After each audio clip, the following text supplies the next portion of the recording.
ભાવનગર શહેરના કુંભારવાડા વિસ્તારમાં મોક્ષ મંદિર પાસે રસ્તા વચ્ચે બે આખલાઓ વચ્ચે યુદ્ધ જામ્યું, જેનાથી વાહન ચાલકો અને પગપાળા ચાલનારાઓ મુશ્કેલીમાં મુકાયા। આ ઘટનાએ મહાનગરપાલિકાની રખડતા પશુઓ પકડવાની વાતો પર સવાલ ઉભા કર્યા છે। રવિવારની સાંજે આ યુદ્ધ જોવા મળ્યું, જેના કારણે ટ્રાફિક જામી ગયો અને લોકોમાં ભયનો માહોલ ફેલાયો। સ્થાનિક વાસીઓ અનુસાર રખડતા આખલાઓ રસ્તા પર બાખડતા હતા કે જેનાથી વાહન ચાલકો અચાનક રોકાઈ ગયા અને એક વાહન ચાલકે કહ્યું કે આખલાઓના સિંગો ટકરાવવાના અવાજથી ડર લાગ્યો કે જો વાહન આગળ વધ્યું હોત તો અકસ્માત દુર્ઘટના થઈ જાય। ઘટના સ્થળે પહોંચેલા પોલીસ અને મહાનગરપાલિકાના કર્મચારીઓએ આખલાઓને દૂર કરવા મહેનત કરી, પરંતુ તેમની કામગીરી વિલંબિત થઈ। મહાનગરપાલિકા દ્વારા રખડતા પશુઓને પકડવાના દાવાઓ આ ઘટનાથી પોકળ સાબિત થયા।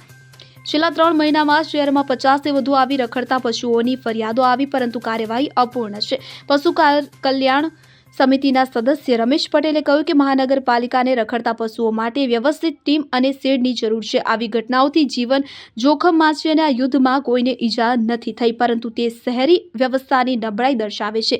વિશેષજ્ઞો કહે છે કે વરસાદ પછી પશુઓ ખોરાકની શોધમાં શહેર તરફ આવે છે। મહાનગરપાલિકા અને પોલીસે સંયુક્ત રીતે વ્યવસ્થા સુધારવાની જરૂર છે।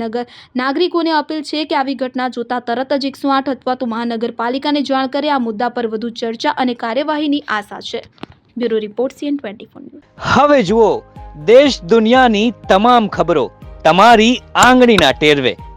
ઉઠાવો મોબાઈલ અને ગૂગલ પ્લે સ્ટોર પરથી ડાઉનલોડ કરો અમારી CN24 ન્યૂઝ મોબાઈલ એપ।